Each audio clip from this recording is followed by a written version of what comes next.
محمد عزیزی میگه که دلی گرفته و چشمی به راه دارم من، مخواه بی تو بمانم گناه دارم من.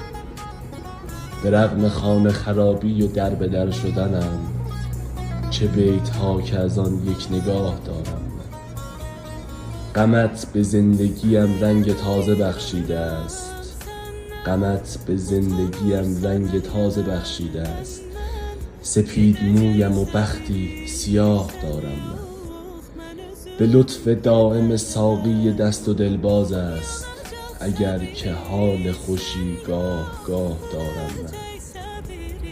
دریغ یار فراموشکار من، عمریست که پشت پنجره چشمی به راه دارم.